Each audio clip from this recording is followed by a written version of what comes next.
Hello നമസ്കാരം. നാളത്തെ എപ്പിസോഡിൻ്റെ സ്റ്റോറിയാണ് പറയാൻ പോകുന്നത്. ഒരു അടിപൊളി എപ്പിസോഡാണ് കേട്ടോ നാളെ. അതായത് അലീന അങ്ങനെ ഹോസ്പിറ്റലിലേക്ക് നമ്മുടെ കൃഷ്ണമോളുടെ കൂടെ വരട്ടെ എന്ന് ചോദിച്ചപ്പോൾ വൈജ സമ്മതിച്ചില്ലല്ലോ. അപ്പോൾ വൈജയോട് കൃഷ്ണമോൾ ചോദിക്കുന്ന ഒരു ചോദ്യം ഉണ്ടായിരുന്നു, അമ്മയ്ക്ക് അലീന ചേച്ചിയെ പേടിയാണോ എന്ന്. അതൊരു ശരിക്കും കുറിക്ക് കൊള്ളുന്നൊരു ചോദ്യം തന്നെയായിരുന്നു. അത് മാത്രമല്ല, ഇന്നത്തെ എപ്പിസോഡിൽ അലീന പറഞ്ഞ കുറച്ച് കാര്യങ്ങളുണ്ട്. പിഴച്ച് പ്രസവിക്കുന്നത് സംസ്കാരമില്ലായ്മയാണെന്ന് മാഡത്തിന് അറിയാം അല്ലേ എന്ന് ചോദിക്കുമ്പോൾ നീ എന്താ അങ്ങനെ പറഞ്ഞതെന്ന് ചോദിക്കുകയാണല്ലോ.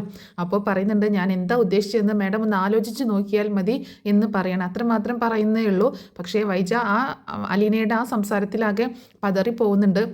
അപ്പോൾ അതൊക്കെ കൊണ്ടാണ്. പിന്നെ അതുമാത്രമല്ല, അലീനയോടുള്ള ഭയങ്കര ദേഷ്യം ഒക്കെ കൊണ്ടാണ്. അങ്ങനെ കൃഷ്ണ ബബിതയോട് ചോദിക്കുമ്പോൾ ഒന്ന് നമുക്ക് അച്ഛനെ കാണാൻ പോകാമെന്ന് ചോദിക്കുമ്പോൾ ബബിത കൂട്ടാക്കുന്നില്ല. കാരണം വീട്ടിൽ അച്ഛനില്ല, അമ്മയില്ല. ബബിതയ്ക്ക് തോന്നിയ പോലെ എന്തും ചെയ്യാം. ചോദ്യം ചെയ്യാനാണെങ്കിലും മുത്തശ്ശി അവിടെ കിടപ്പല്ലേ, മുത്തശ്ശി ഒന്നും ചോദിക്കത്തില്ല. പിന്നെ അലീനയല്ലേ, അലീന ആരെ ഇവിടുത്തെ സെർവൻ്റ് അല്ലേ. അപ്പോൾ അത് കാരണം കോളേജൊക്കെ കട്ടാക്കിയിട്ട് വീട്ടിലിരിക്കുകയാണ്. അങ്ങനെ കൃഷ്ണയെ കൂട്ടിയിട്ട് മനു ആണ് ഹോസ്പിറ്റലിലേക്ക് വരുന്നത്. അങ്ങനെ ബാലചന്ദ്രനോട് ചോദിക്കുന്നുണ്ട്, ആരെങ്കിലും കാണണോ, രണ്ടുപേര് വന്നിട്ടുണ്ട് എന്ന് പറയുമ്പോൾ ആരൊക്കെയാണെന്ന് ചോദിക്കുമ്പോൾ ഭാര്യയും മകളുമാണെന്ന് പറയാണ്. ഭാര്യയെ പിന്നെ കണ്ടോളാം, മകളെ മാത്രം കയറ്റി വിട്ടാൽ മതി എന്ന് ബാലചന്ദ്രൻ പറയുന്നുണ്ട് ആ സമയത്ത്. അങ്ങനെ മനു വന്നിട്ട് കൃഷ്ണമോളെ കൂട്ടിയിട്ട് പോവുകയാണ്. കൃഷ്ണമോൾക്ക് മാത്രമേ ഇപ്പം അനുവാദമുള്ളൂ, ആൻറ്റിക്ക് ഇപ്പം അനുവാദമില്ല, ആൻറ്റി വെയിറ്റ് ചെയ്യണം എന്ന് പറയുമ്പോൾ അപ്പോൾ എന്നെ കാണുന്നതാണ് ബുദ്ധിമുട്ടല്ലേ എന്ന് ചോദിക്കുകയാണ് വൈജ. കൃഷ്ണമോൾ വാ എന്ന് പറഞ്ഞിട്ട് മനു കൂട്ടിക്കൊണ്ട് പോകുന്നുണ്ട്. വൈജയ്ക്കാണെങ്കിൽ അടി കിട്ടിയതുപോലെയാണ്. കഴിഞ്ഞ ദിവസം ഒന്നും കാണാനായിട്ട് ബാലചന്ദ്രൻ സമ്മതിച്ചില്ല. ഇപ്പോഴാണെങ്കിലും കാണാൻ കൂട്ടാക്കുന്നില്ല. മക്കളെ കാണാം, മനുവിനെ കാണാം, പക്ഷേ എന്നെ മാത്രം കാണണ്ട. എന്താണ് ഇതിൻ്റെ അർത്ഥം എന്ന് മനസ്സിലാവുന്നില്ല. വൈജ ആകെ അങ്കലാപ്പിലാണ്. എന്തായിരിക്കാം ബാലചന്ദ്രൻ്റെ മനസ്സിൽ എന്നറിയാത്തത് കൊണ്ട്. അങ്ങനെ മനു കൃഷ്ണയെ കൂട്ടിയിട്ട് ICUലേക്ക് പോകുമ്പോൾ സിസ്റ്റർ പറയുന്നുണ്ട്, മോള് മാത്രം വന്നാൽ മതി എന്ന് പറയാണ്. അങ്ങനെ കൃഷ്ണമോൾ അകത്തേക്ക് കയറി പോവുക കേട്ടോ. മനു പുറത്തേക്ക് തന്നെ വരുന്നുണ്ട്. അപ്പോൾ മനു വരുമ്പോൾ വൈജ ചോദിക്കുന്നുണ്ട്, അല്ല മനു, എന്താണ് ബാലചന്ദ്രൻ്റെ പ്രശ്നം? എന്നെ കാണണ്ട എന്ന് പറയാനും മാത്രം ഞാൻ എന്ത് തെറ്റ് ചെയ്തിട്ടാ എന്ന് ചോദിക്കുകയാണ്. അത് എനിക്കറിയത്തില്ലല്ലോ ആൻറ്റി, ആൻറ്റിക്കും അങ്കിളിനും അറിയത്തില്ലേ ഉള്ളൂ നിങ്ങളുടെ തമ്മിലുള്ള പ്രശ്നം എന്താണെന്ന്. ഞാൻ എങ്ങനെ പറയാനെന്ന് ചോദിക്കുകയാണ്. ഒരു പ്രശ്നവും ഇല്ല മനു, ഞങ്ങൾ ഒരു പ്രശ്നത്തിലും ആയിരുന്നില്ല, ഒരു കുഴപ്പവും ഉണ്ടായിരുന്നില്ല ബാലചന്ദ്രൻ വീട്ടിൽ നിന്ന് പോകുന്നത് വരെ. പിന്നെ എന്താ സംഭവിച്ചതെന്ന് എനിക്ക് മനസ്സിലാവുന്നില്ല. എന്താണെങ്കിലും തുറന്ന് പറഞ്ഞാലല്ലേ അതിൻ്റെ കാര്യം അറിയാൻ പറ്റുള്ളൂ. ബാലചന്ദ്രൻ ആണെങ്കിൽ എന്നെ കാണാനും കൂട്ടാക്കുന്നില്ല. അപ്പോൾ വൈജ ഇങ്ങനെ കിടന്ന് തിളക്കിയാണ്. അപ്പോൾ മനു പറയുന്നുണ്ട്, ആൻറ്റിയുടെ ഈ സ്വഭാവം കൊണ്ട് തന്നെയായിരിക്കും അങ്കിള് കാണണ്ടെന്ന് പറയുന്നത്. നീ എന്താ മനു ഇങ്ങനെയൊക്കെ പറയണമെന്ന് ചോദിക്കുകയാണ് വൈജയന്തി. അതല്ല ആൻറ്റി, ഇപ്പം തന്നെ ഇങ്ങനെ ഭയങ്കര ഷൗട്ട് ചെയ്തിട്ടും ഒക്കെയാണ് സംസാരിക്കുന്നത്. അപ്പോൾ ഹോസ്പിറ്റലിനകത്ത് ICUവിനകത്ത് കിടക്കുന്നത് ഒരു ഹാർട്ട് പേഷ്യൻ്റാണ്, അറ്റാക്ക് വന്നിട്ടാണ് കിടക്കുന്നത്. അപ്പോൾ ഇതുപോലെയുള്ള സംസാരമൊക്കെ അതിനകത്ത് ഉണ്ടാകുമ്പോൾ അത് ആ വ്യക്തിക്ക് എങ്ങനെ താങ്ങാനായിട്ട് പറ്റും, എങ്ങനെ അതിൽ നിന്ന് റിക്കവർ ആവാൻ പറ്റും. അപ്പോൾ അതുകൊണ്ടൊക്കെ ആയിരിക്കാം ആൻറ്റിയെ കാണണ്ട എന്ന് അങ്കിൾ തീരുമാനിക്കുന്നത് എന്ന് മനു പറയുമ്പോൾ വൈജ വീണ്ടും ദേഷ്യപ്പെടുകയാണ്.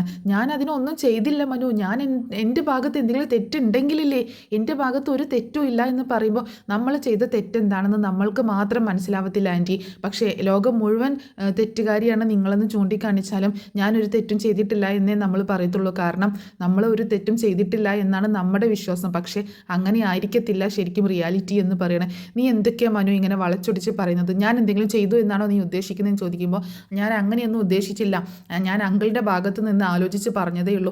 അങ്കിളുടെ ഭാഗത്ത് നിന്ന് ആലോചിക്കാൻ ആൾക്കാരുണ്ട്, ആ വേലക്കാരി അലീനയുടെ ഭാഗത്ത് നിന്ന് ആലോചിക്കാൻ ആളുണ്ട്, എൻ്റെ ഭാഗത്ത് നിന്ന് ആലോചിക്കാനാണ് ഒരാൾ പോലും ഇല്ലാത്തത് എന്ന് പറയാണ് വൈജയന്തി. അതേസമയം കാണിക്കുന്നത് കൃഷ്ണമോള് ബാലചന്ദ്രൻ്റെ അടുത്തേക്ക് ചെല്ലുകട്ടോ. അപ്പോൾ ബാലചന്ദ്രൻ കൃഷ്ണമോളെ ഇങ്ങനെ നോക്കി ചിരിക്കാൻ ശ്രമിക്കുകയാണ്. കൃഷ്ണമോളാണെങ്കിൽ സങ്കടപ്പെട്ട് കരച്ചിലാട്ടോ. എന്തിനാ മോള് കരയുന്നേ, അച്ഛനൊരു കുഴപ്പമില്ല എന്ന് പറയുമ്പോൾ, എന്നാലും അച്ഛൻ എന്തു പറ്റിയതാ, അച്ഛൻ എവിടെ പോയതായിരുന്നു 2 ദിവസം, ഞങ്ങൾ എന്തോരം പേടിച്ചു എന്നറിയാവോ എന്നൊക്കെ ചോദിക്കുമ്പോൾ, ശരിക്കും നിങ്ങൾ പേടിച്ചോ എന്ന് ചോദിക്കണം. പിന്നെ ഞാൻ പേടിക്കത്തില്ല, അച്ഛൻ അറിയത്തില്ലേ എന്നെ എന്ന് ചോദിക്കണം. നിന്നെ എനിക്കറിയാം, നീ പേടിച്ചിട്ടുണ്ടായിരിക്കും എന്ന് പറയാണ് ബാലചന്ദ്രൻ. ഇപ്പോൾ അച്ഛനൊരു കുഴപ്പമൊന്നുമില്ല, അച്ഛൻ റിക്കവറായി വരുന്നുണ്ട്, അലീന ഉണ്ടായത് കൊണ്ടാണ് ശരിക്കും ഞാൻ രക്ഷപ്പെട്ടതെന്ന് ബാലചന്ദ്രൻ പറയുമ്പോൾ, അമ്മ പറയുന്നുണ്ടല്ലോ അലീന ചേച്ചി ഒന്നും ചെയ്തില്ല, അച്ഛൻ വെറും തല ചുറ്റി വീണതാണ്, ഹോസ്പിറ്റലിൽ എല്ലാവരും കൂടെ അച്ഛന് വലിയ അസുഖമെന്നും പറഞ്ഞ് ആക്കി തീർത്തതാന്നൊക്കെ പറയുമ്പോൾ, അവൾ അതും പറയും അതിനപ്പുറവും പറയും എന്ന് പറയണം. അപ്പോൾ കൃഷ്ണമോൾ പറയുന്നുണ്ട്, അച്ഛന് റെസ്റ്റ് എടുക്കണം കേട്ടോ, അച്ഛൻ ഇനി ഒരുപാട് സ്ട്രെയിൻ ചെയ്യൊന്നും വേണ്ട, അച്ഛൻ ഇങ്ങനെ കിടക്കുന്നത് കണ്ടിട്ട് എനിക്ക് സഹിക്കാൻ പറ്റുന്നില്ല എന്നൊക്കെ ഇങ്ങനെ സംസാരിക്കണം. അപ്പോൾ ബാലചന്ദ്രൻ ചോദിക്കുന്നുണ്ട്, അലീന എന്തേ കൊണ്ടുവരാഞ്ഞത് എന്ന് ചോദിക്കുമ്പോൾ, അലീന ചേച്ചി കൂട്ടി വരാനാണ് ഞാൻ വിചാരിച്ചത്, ബബിത എന്തേന്ന് ചോദിക്കുന്നത്. അപ്പോൾ ബബിത ചേച്ചിയോട് ചോദിച്ചപ്പോൾ ഇന്ന് വരുന്നില്ല ചേച്ചി, നാളെ വരുന്നുള്ളൂ എന്നാണ് പറഞ്ഞത്. അവൾക്ക് സമയവും കാലമൊക്കെ ഉണ്ടാവുമല്ലോ ഇങ്ങോട്ടേക്ക് വരാനും അച്ഛനെ കാണാനായിട്ടൊക്കെ എന്ന് പറയണം. അപ്പോൾ അലീന വന്നിട്ടുണ്ടോ നിൻ്റെ കൂടെ എന്ന് ചോദിക്കുമ്പോൾ, ഇല്ല അച്ഛൻ, എന്നെ മനുവേട്ടൻ കൂട്ടിക്കൊണ്ട് വരിക ചെയ്യുക ചെയ്തത്. ഞാൻ അലീന ചേച്ചിയെ കൂട്ടിയിട്ട് വരാനാണ് ഇരുന്നത്. അപ്പോൾ അമ്മയോട് ചോദിക്കണമെന്ന് ചേച്ചി പറഞ്ഞു. അപ്പോൾ അമ്മയോട് ചോദിച്ചപ്പോൾ അലീനയെ കൂട്ടിക്കൊണ്ട് ഹോസ്പിറ്റലിലേക്ക് വരണ്ട എന്ന് അമ്മ പറഞ്ഞു. മനുവേട്ടനെ അയച്ചേക്കാമെന്ന് പറഞ്ഞു. അങ്ങനെ മനുവേട്ടൻ്റെ കൂടെയാണ് ഞാൻ വന്നത് എന്ന് പറയാണ്. ഓ, അലീനയെ ഹോസ്പിറ്റലിലേക്ക് വിലക്കിയേക്കാണോ നിൻ്റെ അമ്മ എന്ന് ചോദിക്കുന്നുണ്ട്. ആ അതെ അച്ഛാ എന്ന് പറയണം. അപ്പം എന്നിട്ട് ബാലചന്ദ്രനോട് കൃഷ്ണമോള് പറയുന്നുണ്ട്, അച്ഛാ അമ്മയ്ക്ക് അച്ഛനെ കാണണമെന്നുണ്ടായിരുന്നു, അമ്മ ആകെ വിഷമിച്ചിരിക്കുകയാണ്, അച്ഛനെന്താ അമ്മയെ കാണാൻ കൂട്ടാക്കാത്ത എന്നിങ്ങനെ ചോദിക്കുമ്പോൾ ബാലചന്ദ്രൻ ഇങ്ങനെ ഭയങ്കര ദേഷ്യത്തിൽ ഇങ്ങനെ പെട്ടെന്ന് മുഖമൊക്കെ ചോദിക്കുന്നുണ്ട്. എന്നെ കാണണമെന്നോ, ഇന്ന് വരാൻ പറ അവളോട്, എന്നെ കാണാൻ വരാൻ പറ അവളോട്, എനിക്ക് 2 കാര്യങ്ങൾ സംസാരിക്കാനുണ്ട് എന്നൊക്കെ പറഞ്ഞ് തൻ്റെ മേല് ഘടിപ്പിച്ചിരിക്കുന്ന സാധനങ്ങളൊക്കെ വലിച്ചെറിഞ്ഞുകൊണ്ട് ഇങ്ങനെ അതൊക്കെ വലിച്ച് പറിക്കുകയാണ്. അപ്പോൾ കൃഷ്ണമോൾ ആകെ പേടിച്ചു പോകണം. അച്ഛൻ എന്തായി ചെയ്യുന്നത്? അപ്പോൾ സിസ്റ്റർ വന്നിട്ട് പിടിച്ച് മാറ്റുന്നുണ്ട്. സാർ അടങ്ങി കിടക്ക്, സാർ അനങ്ങാണ്ട് കിടക്ക്, ഇങ്ങനെ ചെയ്യല്ലേ എന്നൊക്കെ പറഞ്ഞിട്ട് അങ്ങനെ ശാന്തനാക്കാൻ ശ്രമിക്കുകയാണ്. അപ്പോൾ കൃഷ്ണമോളോട് പറയുന്നുണ്ട്, മോള് പുറത്തേക്ക് പോക്കോ, കുഴപ്പമൊന്നുമില്ല. അയ്യോ അച്ഛൻ എന്ന് പറയുമ്പോൾ അച്ഛന് കുഴപ്പമൊന്നുമില്ല, അച്ഛനെ ഞാൻ നോക്കിക്കോളാം, മോള് പൊക്കോ എന്ന് പറഞ്ഞ് കൃഷ്ണമോളെ പുറത്തേക്ക് പറഞ്ഞേക്കണം. അതിനുശേഷം സാർ എന്ത് പണിയായി കാണിക്കുന്നത്, സാർ ഒന്ന് അനങ്ങാണ്ട് കിടക്ക് സാർ എന്ന് പറഞ്ഞിട്ട് സിസ്റ്റർ പിടിച്ച് കിടത്തുന്നുണ്ട് കേട്ടോ. ബാലചന്ദ്രനാണെങ്കിൽ വൈജയെ കാണണമെന്ന് ആഗ്രഹം പറഞ്ഞു എന്നും അങ്ങനെയുള്ള കാര്യങ്ങളൊക്കെ കേട്ടപ്പോൾ ഭയങ്കര ദേഷ്യത്തിൽ ഇങ്ങനെ വീണ്ടും നിൽക്കുമ്പോൾ സാറൊന്ന് കൂളാവും സാറൊന്ന് റെഡി ആവട്ടെ, സാർ ഇങ്ങനെ ദേഷ്യം കാണിക്കല്ലേ എന്നൊക്കെ പറഞ്ഞ് സിസ്റ്റർ ഇങ്ങനെ പറയുന്നുണ്ട്. കൃഷ്ണമോളാണെങ്കിൽ ആകെ സങ്കടപ്പെട്ടുകൊണ്ടാണ് റൂമിൽ നിന്ന് പുറത്തേക്ക് ഇറങ്ങി വരുന്നത് കേട്ടോ. അപ്പോൾ അകത്തേക്ക് പോയപ്പോലെയല്ല കൃഷ്ണമോൾ വരുന്നത് കണ്ടപ്പോൾ മനു ചോദിക്കുന്നുണ്ട്, എന്ത് പറ്റി കൃഷ്ണമോളെന്ന് ചോദിക്കുമ്പോൾ അവിടെ അച്ഛനാകെ ദേഷ്യം വന്നിരിക്കുകയാണ്. അച്ഛൻ എന്താ പറഞ്ഞത് നിന്നോട് എന്ന് ചോദിക്കുകയാണ്. എന്നോട് പ്രത്യേകിച്ചൊന്നും ചോദിച്ചില്ല, ബബിത ചേച്ചി ചോദിച്ചു, രോഹിത്തേട്ടനെയും ചോദിച്ചു, അതുപോലെ അലീന ചേച്ചിയും ചോദിച്ചു എന്നൊക്കെ പറയണം. ഓ, അവളെയും ചോദിച്ചോ നിൻ്റെ അച്ഛൻ എന്ന് ചോദിക്കുകയാണ്. അവളെയും ചോദിച്ചിട്ടുണ്ടാവും, എന്നെ മാത്രം ചോദിച്ചിട്ടുണ്ടാവത്തില്ല അല്ലേ എന്ന് പറയുമ്പോൾ അച്ഛൻ അങ്ങനെ ഉദ്ദേശിച്ചല്ല, ഞാൻ പിന്നെ അച്ഛനോട് പറഞ്ഞു അമ്മയ്ക്ക് അച്ഛനെ കാണണമെന്നുണ്ടെന്ന് പറഞ്ഞപ്പോൾ അച്ഛൻ പിന്നെ അവിടെ വയലൻ്റായി എന്ന് പറയാണ്. അത് കേട്ടപ്പോൾ മനു വൈജയന്തി ഇങ്ങനെ നോക്കുന്നുണ്ട്. വൈജയന്തി ആണെങ്കിൽ ആകെ എന്തൊക്കെയോ ഒരു ഇതിലിരിക്കുകയാണ്. ഞാൻ കാണണമെന്ന് പറഞ്ഞപ്പോൾ അച്ഛൻ വയലൻ്റ് ആയിന്നോ, ബാലചന്ദ്രൻ എന്താ ഇങ്ങനെയൊക്കെ പെരുമാറുന്ന മനു, എനിക്കൊന്നും മനസ്സിലാവില്ല എന്ന് പറയുമ്പോൾ തൽക്കാലം അമ്മ അകത്തേക്ക് കയറാൻ നിൽക്കണ്ട, അത്രമാത്രം മനസ്സിലാക്കിയാൽ മതി എന്ന് കൃഷ്ണയും പറയണം. അച്ഛനെ ജീവനോടെ തിരിച്ച് കിട്ടിയതിന് വലിയ കാര്യം. അമ്മയല്ലേ പറഞ്ഞത് അച്ഛന് ചെറിയൊരു തലകറക്കം വന്നതാണെന്ന്? അങ്ങനെയൊന്നുമല്ല ശരിക്കും. അലീന ചേച്ചി ഇല്ലായിരുന്നെങ്കിലേ അച്ഛൻ ശരിക്കും ജീവനോടെ ഇരിക്കത്തില്ലായിരുന്നു. അമ്മ എന്നിട്ടും അലീന ചേച്ചിയെ കുറ്റപ്പെടുത്തിക്കൊണ്ട് സംസാരിക്കുകയല്ലേ ചെയ്യുന്നത് എന്നൊക്കെ പറഞ്ഞ് കൃഷ്ണ ഭയങ്കരമായിട്ട് ദേഷ്യപ്പെട്ട് സംസാരിക്കുന്നുണ്ട് കേട്ടോ. അതേസമയം പിന്നീട് കാണിക്കുന്നത് നമ്മുടെ ഗംഗാധരനും മാലതിയും കൂടെ വരുന്നതാട്ടോ. അപ്പോൾ അവർ ഇങ്ങോട്ട് ബാലചന്ദ്രനെ കാണാനായിട്ട് വരികയാണ്. അപ്പോൾ ഈ കാര്യങ്ങളൊക്കെ നമ്മുടെ വൈജയന്തി വിളിച്ച് പറഞ്ഞിട്ടുണ്ടല്ലോ. അപ്പോൾ അതിൻ്റെ അടിസ്ഥാനത്തിൽ വരികയാണ്. വരുന്ന സമയത്ത് ഒരു വഴിയിൽ വണ്ടി നിർത്തി വെള്ളമൊക്കെ കുടിക്കാനും മുഖം കഴുകാനൊക്കെ വണ്ടി നിർത്തിയ സമയത്ത് ഇവരിങ്ങനെ സംസാരിക്കുന്നുണ്ട്. അപ്പോൾ എന്തായിരിക്കാം ബാലചന്ദ്രൻ സംഭവിച്ചത് എന്നുള്ളതൊക്കെ ആകാംക്ഷയിലാണ്. അപ്പോൾ മാലതി ചോദിക്കുന്നുണ്ട്, ഗംഗേട്ടാ നമ്മൾ ആദ്യം എങ്ങോട്ടേക്കാണ് പോകുന്നത്, കൊല്ലപ്പള്ളിയിലേക്കാണോ ഹോസ്പിറ്റലിലേക്കാണോ എന്ന് ചോദിക്കുമ്പോൾ കൊല്ലപ്പള്ളിയിലേക്ക് പോകേണ്ട കാര്യം നമുക്ക് നോക്കാം, ആദ്യം നമുക്ക് ഹോസ്പിറ്റലിലേക്ക് ഇപ്പോൾ എന്തായാലും പോകാൻ പറ്റത്തില്ല. കാരണം ബാലചന്ദ്രൻ്റെ അവസ്ഥ എന്താണെന്ന് പറയാൻ പറ്റത്തില്ല, അയാൾ എങ്ങനെ പ്രതികരിക്കും എന്നൊന്നും നമുക്ക് പറയാൻ പറ്റത്തില്ല. അപ്പോൾ അവിടുത്തെ കാര്യങ്ങളൊക്കെ മനസ്സിലാക്കിയതിന് ശേഷം മാത്രം നമുക്ക് ഹോസ്പിറ്റലിലേക്ക് പോയാൽ മതി എന്ന് പറയണം. എന്നാൽ നമുക്ക് ആദ്യം ഇവിടെ വൈജയുടെ അടുത്തേക്ക് പോയാലോ എന്ന് ചോദിക്കണം. അതാണ് ഞാനും ആലോചിക്കുന്നത്. അപ്പോൾ മാലതി പറയുന്നുണ്ട്, ആദ്യം വൈജയെ കാര്യങ്ങളൊക്കെ പറഞ്ഞ് മനസ്സിലാക്കണം. എന്ത് കാര്യങ്ങൾ? ബാലചന്ദ്രൻ എല്ലാം അറിഞ്ഞു എന്നുള്ള കാര്യങ്ങളോ? അതല്ല, അത് തൽക്കാലം ഇപ്പോൾ പറയാൻ പറ്റത്തില്ല. ഞാൻ ഉദ്ദേശിച്ചത് വൈജയ്ക്ക് കുറച്ച് കാര്യങ്ങളൊക്കെ മനസ്സിലാക്കി കൊടുക്കേണ്ടതുണ്ട്. എന്താണ്, എങ്ങനെയാണ് പെരുമാറണം, എങ്ങനെ ബിഹേവ് ചെയ്യണം, ബാലചന്ദ്രനെ ഒന്ന് മയപ്പെടുത്തി എടുക്കണമെങ്കിൽ എന്തൊക്കെ കാര്യങ്ങൾ ശ്രദ്ധിക്കണം എന്നൊക്കെ ഇങ്ങനെ പറഞ്ഞു കൊടുക്കണം. ആദ്യം അവരുടെ കുറച്ച് കാര്യങ്ങൾ കേൾക്കുകയൊക്കെ വേണം. അതിനുശേഷം നമുക്ക് ഹോസ്പിറ്റലിലേക്ക് പോകാം. അപ്പോൾ നമുക്ക് നേരെ കടപ്പാട്ടൂരിലേക്ക് പോകാം അല്ലേ എന്ന് ഗംഗാധരൻ ചോദിക്കുമ്പോൾ അതേ ഗംഗേട്ട നമുക്ക് കടപ്പാട്ടൂരിലേക്ക് പോകാമെന്ന് പറയുന്നുണ്ട്. അങ്ങനെ അവർ വണ്ടിയിൽ കയറിയിട്ട് വീണ്ടും യാത്ര തുടരുക കേട്ടോ. അതേസമയം കാണിക്കുന്നത് ബബിതയാണെങ്കിൽ ഏത് സമയം അമലിനോട് ഫോണിൽ സംസാരിച്ചുകൊണ്ട് ഇങ്ങനെ ഇരിക്കുകയാണ്. അന്ന് കോളേജിലും പോയില്ല, ക്ലാസ് കട്ടാക്കിയിരിക്കണം. ഇപ്പോൾ ചോദിക്കാനും പറയാനും ആരും ഇല്ലല്ലോ, അച്ഛനും ഇല്ല അമ്മയില്ല, പിന്നെ ഉള്ളത് അലീനയല്ല. അലീനയോട് ഭയങ്കര ഉടക്കി നിന്നാൽ മതിയല്ലോ. അങ്ങനെ ബബിത അമലിനെ ഫോൺ ചെയ്തിട്ട് വീട്ടിലേക്ക് വരുത്തിയേക്കാണ്, കാണാനെന്നുള്ള രീതിയിൽ പറഞ്ഞിട്ടോ. അങ്ങനെ അമൽ വീട്ടിലേക്ക് വരുന്നുണ്ട്. വീട്ടിലേക്ക് വരുന്ന സമയത്ത് ബബിത വേഗം വന്ന് ഡോറൊക്കെ തുറക്കുക കേട്ടോ.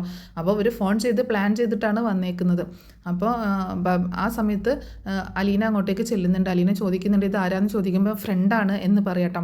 അപ്പം എന്താ ഈ സമയത്ത് ഇവിടെ എന്ന് ചോദിക്കുമ്പോൾ എന്നെ കാണാനായിട്ട് വന്നതാണ്, നിങ്ങൾ ഒരുമിച്ച് പഠിക്കുന്നതാണോ എന്ന് ചോദിക്കുമ്പോൾ അതെ ഞങ്ങൾ ഒരുമിച്ചാണ് പഠിക്കുന്നത് എന്നൊക്കെ പറയുന്നുണ്ട്. അങ്ങനെ അലീനയോട് പറയുന്നുണ്ട്, കുടിക്കാൻ എന്തെങ്കിലും വേണം, നീ എന്തെങ്കിലും കുടിക്കാൻ എടുത്തുകൊണ്ട് വാ എന്ന് പറഞ്ഞിട്ട് അലീനയെ പറഞ്ഞേക്കണം. അപ്പോൾ ബബിതയും അമലും കൂടെ അവിടെ സെറ്റിയിൽ ഇങ്ങനെ ഇരിക്കുകയാണ്.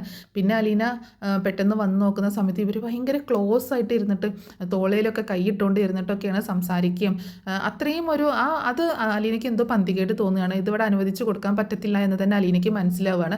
അലീന അതിനെ ക്വസ്റ്റ്യൻ ചെയ്യുന്നുണ്ട്.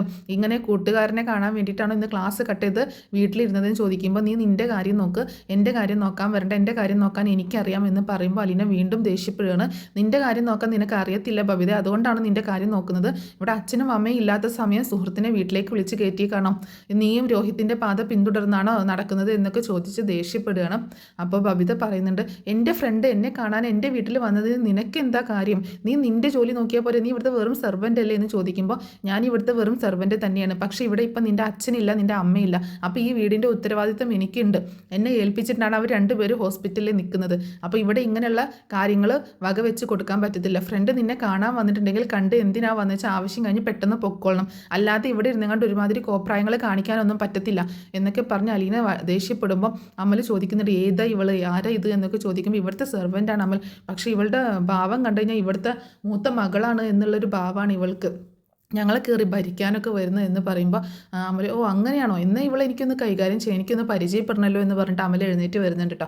അങ്ങനെ അമൽ എഴുന്നേറ്റ് വന്നിട്ട് എന്താടി നിനക്ക് വേണ്ടത്, നിൻ്റെ കുഴപ്പം എന്താണ്, നിൻ്റെ കഴപ്പ് എന്താണ് എന്നൊക്കെ ചോദിച്ചുകൊണ്ട് അവളോട് ഇങ്ങനെ ദേഷ്യപ്പെട്ടുകൊണ്ട് സംസാരിക്കുമ്പോൾ മൈൻഡ് യുവർ വേർഡ്സ്, നിങ്ങളുടെ വാക്കുകൾ സൂക്ഷിച്ച് സംസാരിക്കണം, നിങ്ങൾ ആരോടാ സംസാരിക്കുന്നതെന്ന് നിനക്കറിയത്തില്ല, എൻ്റെ അടുത്ത് അവളോട് സംസാരിക്കുന്നത് പോലെ എന്നോട് സംസാരിക്കാൻ വന്നു കഴിഞ്ഞാൽ എൻ്റെ സ്വഭാവം മാറും എന്നൊക്കെ പറയണം. ഓ നിൻ്റെ സ്വഭാവം മാറൂലേ, നിന്നെ ആരെങ്കിലും ഒന്ന് തൊടാൻ വന്നു കഴിഞ്ഞാൽ നീ ഭയങ്കര പ്രശ്നക്കാരിയാവും, എന്നോട് കാര്യങ്ങളൊക്കെ ബബിത പറഞ്ഞിട്ടുണ്ട് എന്ന് പറയണം. എന്ത് പറഞ്ഞിട്ടുണ്ട് നിന്നോട് കാര്യങ്ങൾ, ഇവിടെ ഉണ്ടായ സംഭവങ്ങളൊക്കെ എനിക്കറിയാം, നിന്നെ അങ്ങനെ ആരെങ്കിലും തൊടാൻ വന്നാൽ നീ അപ്പോഴേക്ക് എടുത്ത് കത്തിയെടുത്ത് കുത്തിയിറക്കൂടി, എന്നാൽ ഞാനൊന്ന് നിന്നെ തൊട്ടോക്കട്ടെ, എന്താ സംഭവിക്കാൻ പോണെന്ന് അറിയാലോ എന്ന് പറയുമ്പോൾ ഒരൊറ്റ അടി കൊടുക്കണം അമലിൻ്റെ മുഖത്ത് നോക്കിയിട്ട് അലീനട്ടാ, എൻ്റെ അടുത്തോട്ടെങ്ങാനും വന്നിട്ടുണ്ടെങ്കിൽ, അപ്പോൾ അമൽ അവളെ തൊടാനായിട്ട് ഇങ്ങനെ ശ്രമിക്കുന്ന സമയത്താണ്, അവളുടെ കയ്യിൽ ഷോൾഡറിൽ കൈ വെക്കുന്ന സമയത്താണ് അലീന ഒരൊറ്റ അടി കൊടുക്കുന്നത്. അലീന എന്ന് വിളിച്ചുകൊണ്ട് ബബിത ഓടി വരുന്നുണ്ട് കേട്ടോ. അവൻ ചെയ്തത് എന്താ നീ കണ്ടില്ലേ, എൻ്റെ മേലെ എൻ്റെ ശരീരത്തിൽ കൈവെക്കാൻ അവൻ്റെ അടുത്ത് ആര് പറഞ്ഞു എന്ന് പറഞ്ഞുകൊണ്ട് വഴക്കിട്ടണം ബബിതയോടും അമലിനോട് അപ്പം തന്നെ ഇറങ്ങി പോകാൻ പറയണം അലീന, ഒരു നിമിഷം പോലും ഇവിടെ നിൽക്കരുത്, ഇപ്പം തന്നെ വീട്ടിൽ നിന്ന് ഇറങ്ങി പൊക്കോളണം എന്ന് പറയുമ്പോൾ വളരെ ദേഷ്യത്തോട് കൂടിയിട്ട് അമൽ പെട്ടെന്ന് ഇറങ്ങി പോകട്ടോ. ബബിതയാണെങ്കിൽ പുറകെ ചെല്ലുന്നുണ്ട്. അമൽ നിൽക്ക് പറയട്ടെ എന്ന് പറയുമ്പോൾ ഒന്നും കേൾക്കാൻ നിൽക്കാതെ അമൽ പെട്ടെന്ന് അവിടെ നിന്ന് പോവുകയാണ്. അവളെ ഞാൻ എടുത്തോളാം എന്ന് മാത്രം പറഞ്ഞിട്ട് അമൽ പോവുകയാണ്. അതേസമയം അലീന പെട്ടെന്ന് അലീനയുടെ അടുത്തേക്ക് വന്നിട്ട് ചോദിക്കുന്നുണ്ട്, എന്തായിട്ട് നിൻ്റെ പ്രശ്നം, എനിക്ക് എന്തിൻ്റെ സൂക്കേടാന്ന് ചോദിക്കുമ്പോൾ അലീന പെട്ടെന്ന് മുത്തശ്ശിയുടെ റൂമിലേക്ക് കണ്ടിട്ട് പോകുക കേട്ടോ. അങ്ങനെ മുത്തശ്ശിയുടെ റൂമിലേക്ക് പോകുന്ന സമയത്ത് അപ്പോൾ അതിന് മുന്നേ തന്നെ ബബിത ചോദിക്കുന്നുണ്ട്, ഇപ്പം നിൻ്റെ കഴപ്പൊക്കെ തീർന്നോ, നിൻ്റെ പ്രശ്നങ്ങളൊക്കെ തീർന്നോ എന്ന് അലീനയോട് വഴക്കിട്ടുകൊണ്ട് സംസാരിക്കുകയാണ്. അപ്പോൾ അലീന പറയുന്നുണ്ട്, നീ എന്താ ചെയ്യുന്നതെന്ന് നിനക്കറിയത്തില്ല, ഈ ചെയ്യുന്നതൊക്കെ തെറ്റാണ്, നിൻ്റെ പോക്ക് തെറ്റാണ്, അവനെ കണ്ടിട്ട് അത്രക്ക് ശരിയാണെന്ന് തോന്നുന്നില്ല, അവൻ ആകെ ആൾ പിശകായിട്ടാണ് എനിക്ക് ഫീൽ ചെയ്തതെന്ന് പറയുമ്പോൾ, ഓ നീ ഇങ്ങനെ ഒരുപാട് ആൾക്കാരെ കണ്ടിട്ടുണ്ടാവുമല്ലോ, ഇങ്ങനെ ആളുകളെ കാണുമ്പോഴേക്ക് മനസ്സിലാക്കാനായിട്ട് എന്ന് പറഞ്ഞുകൊണ്ട് ബബിത പരിഹസിക്കുക കേട്ടോ. എൻ്റെ അടുത്ത് കൂടുതൽ സംസാരിക്കാനായിട്ട് വരണ്ട, എൻ്റെ കാര്യങ്ങൾ നോക്കാൻ എനിക്കറിയാം എന്ന് പറയുമ്പോൾ, എന്നാൽ ഞാനൊരു കാര്യം ചെയ്യാം, ഈ കാര്യം നിൻ്റെ അച്ഛനെയും അമ്മയും വിളിച്ച് പറയാം എന്തേന്ന് ചോദിക്കുമ്പം അവളൊന്ന് പതറി പോകുന്നുണ്ടോ. മെയിലിൽ എൻ്റെ കാര്യത്തിൽ എന്തെങ്കിലും ഇടപെട്ടിട്ടുണ്ടെങ്കിൽ നിന്നെ ഞാൻ ശരിയാക്കുമെന്ന് പറഞ്ഞുകൊണ്ട് ബബിത അവിടെ നിന്ന് പോവാണ്. അലീന വന്നിട്ട് മുത്തശ്ശിയോട് കാര്യങ്ങളൊക്കെ പറയുന്നുണ്ട് കേട്ടോ. അപ്പോൾ മുത്തശ്ശി പറയുന്നുണ്ട്, അവളെ ഇങ്ങോട്ടേക്ക് വിളിക്കുക, ഞാൻ ചോദിക്കാം എന്ന് പറയുമ്പോൾ ബബിതയെ വിളിക്കുകയാണ് അലീന. മുത്തശ്ശി വിളിക്കുന്നു എന്നും പറഞ്ഞിട്ട് അങ്ങനെ മുത്തശ്ശിയുടെ അടുത്ത് വരുമ്പോൾ, നീ എന്താ ബബിത ഇങ്ങനെയൊക്കെ കാണിക്കുന്നത്, ആരാ വന്നത് എന്നൊക്കെ ചോദിക്കുമ്പോൾ മുത്തശ്ശിയോട് ബബിത തർക്കിക്കുകയാണ്. മുത്തശ്ശിയുടെ കാര്യം നോക്കി കിടന്നാൽ മതി, എൻ്റെ കാര്യം നോക്കാൻ എനിക്കറിയാം, എൻ്റെ കാര്യത്തിൽ കൂടുതൽ ഇടപെടാനൊന്നും ആരും വരണ്ട എന്നൊക്കെ പറയാണ് ബബിത. നീ എന്താ മോളെ ഇങ്ങനെയൊക്കെ കാണിക്കുന്നത്, ഇത് ശരിയായ രീതിയിലല്ല പോക്ക് എന്നൊക്കെ പറയുമ്പോൾ, എൻ്റെ കാര്യങ്ങൾ എനിക്കറിയാൻ തീരുമാനിക്കാൻ മുത്തശ്ശിയും ആരും എൻ്റെ കാര്യത്തിൽ ഇടപെടേണ്ടെന്ന് അലീനയെ നോക്കി പറഞ്ഞുകൊണ്ട് അവൾ അവിടെ നിന്ന് പോവുകയാണ്. ആ സമയത്ത് മുത്തശ്ശി പറയുന്നുണ്ട്, അമ്മയുടെ വഴിയെ തന്നെയാണെന്ന് തോന്നുന്നു മോളും പോകുന്നത് എന്നിങ്ങനെ പറയട്ടോ. ഞെട്ടിത്തരിച്ച് നിൽക്കുകയാണ് അലീന മുത്തശ്ശി എന്താ പറഞ്ഞത് എന്ന് ചോദിക്കുമ്പോൾ, എന്താ ഞാൻ പറഞ്ഞത്, ഒന്നുമില്ല എന്ന് പറയണം. അല്ല മുത്തശ്ശി എന്തോ പറഞ്ഞല്ലോ, അമ്മയുടെ വഴിയാണ് മോളും പോകുന്നത് എന്ന്, അതെന്താ മുത്തശ്ശി അങ്ങനെ പറഞ്ഞത് എന്ന് ചോദിക്കുകയാണ്. ഞാൻ അങ്ങനെ പറഞ്ഞോ, ഞാൻ അങ്ങനെയൊന്നും പറഞ്ഞില്ലല്ലോ, അമ്മയുടെ മോള് തന്നെ, അവളുടെ അതേ ദേഷ്യവും വാശിയും ഒക്കെ കണ്ടില്ലേ, വൈജയും ഇങ്ങനെയായിരുന്നു, ഭയങ്കര വാശിയും ദേഷ്യവും ഒക്കെ ആയിരുന്നു എന്ന് പറയണം. അതല്ലല്ലോ മുത്തശ്ശി ഉദ്ദേശിച്ചത്, വേറെന്തോ കാര്യമുണ്ടല്ലോ, അമ്മയുടെ വഴിയെ തന്നെയാണ് മോളും പോകുന്നത് എന്ന് പറയുമ്പോൾ അതിൽ വേറെന്തോ ഉണ്ടല്ലോ എന്ന് പറയണം. വേറൊന്നുമില്ല, ഞാൻ അത് മാത്രമേ ഉദ്ദേശിച്ചുള്ളൂ എന്ന് പറഞ്ഞ് ഒഴിഞ്ഞു മാറുകയാണ് മുത്തശ്ശി. അങ്ങനെ പിന്നീട് കാണിക്കുന്നത് ഹോസ്പിറ്റലിൽ തന്നെയാണ്. കൃഷ്ണമോളും വൈജയും അതുപോലെ മനുവും കൂടെ അവിടെ ഇങ്ങനെ സംസാരിച്ചുകൊണ്ടിരിക്കുന്നത്. അപ്പോൾ ഡോക്ടർ വന്നിട്ട് ബാലചന്ദ്രൻ ഇപ്പോൾ ഇത്തിരി പ്രോബ്ലം ആയി, ഇങ്ങനെ അപ്പോൾ ഇനി ഒരുപാട് വിസിറ്റേഴ്സിനൊന്നും അനുവദിക്കുന്നില്ല എന്ന് വെച്ചു, തൽക്കാലം ഇനി ആരും കാണാനായിട്ട് നിൽക്കണ്ട എന്ന് പറയണം. അപ്പം അങ്ങനെ ഡോക്ടർ പോകുന്ന സമയത്ത് വൈജ പറയുന്നുണ്ട്, മനു എന്നാൽ നീ കൃഷ്ണമോളെ വീട്ടിലേക്ക് കൊണ്ടാക്കിയേക്ക് എന്ന് പറയുമ്പോൾ, അത് കുഴപ്പമില്ല ആൻറ്റി, ഞാനിവിടെ നിന്നോളാം, ആൻറ്റിയും കൃഷ്ണമോളും കൂടെ വീട്ടിലേക്ക് പൊക്കോ എന്ന് പറയണം. നീ ഇവിടെ നിൽക്കാനോ? അപ്പം ഞാനിവിടെ നിന്നോളാം എന്ന് പറയുമ്പോൾ, വേണ്ട ആൻറ്റി, ഞാനിവിടെ നിന്നോളാം, എനിക്ക് കുഴപ്പമൊന്നുമില്ല, ആൻറ്റി പൊക്കോ എന്ന് പറഞ്ഞിട്ട് കൃഷ്ണയും വൈജയും കൂടെ പറഞ്ഞയക്കുന്നുണ്ട്. പിന്നീട് കാണിക്കുന്നത് നമ്മുടെ ഗംഗാധരനും മാലതിയും കൂടെ കടപ്പാട്ടൂർ വീട്ടിലേക്ക് എത്തുന്ന കേട്ടോ. കടപ്പാട്ടൂരിൽ വീട്ടിലേക്ക് എത്തുന്ന സമയത്ത് കോളിംഗ് ബെല്ല് അടിക്കുമ്പോൾ അലീനയാണ് വന്ന് ഡോറ് തുറക്കുന്നത്. അലീനയെ കണ്ടതും ഇവരാകെ അതിശയിച്ച് പോവുകയാണ്. ആരാണ് എന്ന് മനസ്സിലാവാതെ ഇങ്ങനെ അന്തം വിട്ട് ഇങ്ങനെ നിൽക്കുക കേട്ടോ. അപ്പോൾ ചോദിക്കുന്നുണ്ട്, മാലതി ചോദിക്കുന്നുണ്ട്, നീ ആരാ എന്ന് ചോദിക്കുമ്പോൾ ഞാൻ അലീന എന്ന് പറയട്ടോ. അല്ല ഇവിടെ ആരാ? ഞാൻ മുത്തശ്ശിയെ നോക്കാൻ വന്ന ഹോം നേഴ്സാണെന്ന് പറയണം. അപ്പോഴാണ് അവർക്കൊരു സമാധാനം ആവുന്നത് കേട്ടോ. അപ്പോൾ ആരാ എന്താണെന്നൊന്നും അറിയാതെ, അപ്പോൾ ഇവരൊരിക്കലും പ്രതീക്ഷിക്കുന്നില്ലല്ലോ ഇവിടെ ഇങ്ങനെ ഒരു ജോലിക്കാരിയുള്ള കാര്യം. ജോലിക്കാരി ഉണ്ടെന്ന് അറിയാം. അപ്പോൾ അങ്ങനെ അകത്തേക്ക് കയറുന്ന സമയത്ത് എന്നിട്ട് അമ്മ എവിടെയും ചോദിക്കുമ്പോൾ അമ്മ ഇവിടെ ഉണ്ടെന്ന് പറയണം. അങ്ങനെ ഗംഗാധരനും മാലതിയും കൂടെ അങ്ങോട്ടേക്ക് ചെല്ലുകയാണ് മുത്തശ്ശിയുടെ അടുത്തേക്ക്. അപ്പോൾ ഇവർ രണ്ടുപേരും ഇങ്ങനെ ഭയങ്കര സംശയത്തോട് കൂടിയിട്ട് അലീനയെ ഇങ്ങനെ നോക്കുന്നുണ്ട് കേട്ടോ. എന്തോ ഒരു സംതിങ് റോങ് ആയിട്ട് തോന്നുകയാണ് മാലതിക്കും ഗംഗാധരനും. അങ്ങനെ അവർ അമ്മയുടെ അടുത്തെത്തുമ്പോൾ അമ്മയെന്ന് വിളിച്ച് ചെല്ലുമ്പോൾ, ആ ഗംഗാധരൻ നീ വന്നോ എന്ന് ചോദിക്കണം. മാലതി എന്തെങ്കിലും ചോദിക്കുമ്പോൾ ഞാനും ഉണ്ട് അമ്മ എന്ന് പറഞ്ഞിട്ട് മാലതി അകത്തേക്ക് കയറി ചെല്ലുന്നുണ്ട്. നിങ്ങൾ അറിഞ്ഞോ ഇവിടുത്തെ വലിയ വിശേഷം അറിഞ്ഞോ എന്ന് ചോദിക്കുമ്പോൾ, ആ അറിഞ്ഞു അമ്മേ, വൈജ വിളിച്ചിട്ടുണ്ടായിരുന്നു, വൈജ പറഞ്ഞു എല്ലാ കാര്യങ്ങളും. ബാലചന്ദ്രൻ ഇത് എന്താ പറ്റിയത് അമ്മയെ ചോദിക്കുമ്പോൾ, എനിക്കൊന്നും അറിയത്തില്ല മോനെ, അവൻ എന്താ പറ്റിയത് എന്ന്. ഈ കൊച്ചില്ലായിരുന്നു എങ്കിൽ അവൻ ഇന്ന് ജീവനോടെ കാണത്തില്ലായിരുന്നു എന്ന് പറയണം. അതേതാ കൊച്ചമ്മയെന്ന് ചോദിക്കുമ്പം, അത് എന്നെ നോക്കാൻ വന്ന ഹോം നേഴ്സാണ്, പക്ഷേ ഹോം നേഴ്സാണെന്ന് പറഞ്ഞു വന്നെങ്കിലും ഇവിടെ എല്ലാ ജോലിയും അവളാണ് ചെയ്യുന്നത്. വൈജയ്ക്കാണെങ്കിൽ അവളെ കണ്ണിൻ്റെ നേരെ കണ്ടുകൂടാ എന്നൊക്കെ ഇങ്ങനെയുള്ള കാര്യങ്ങൾ പറയുകയും ചെയ്യുന്നുണ്ട് കേട്ടോ.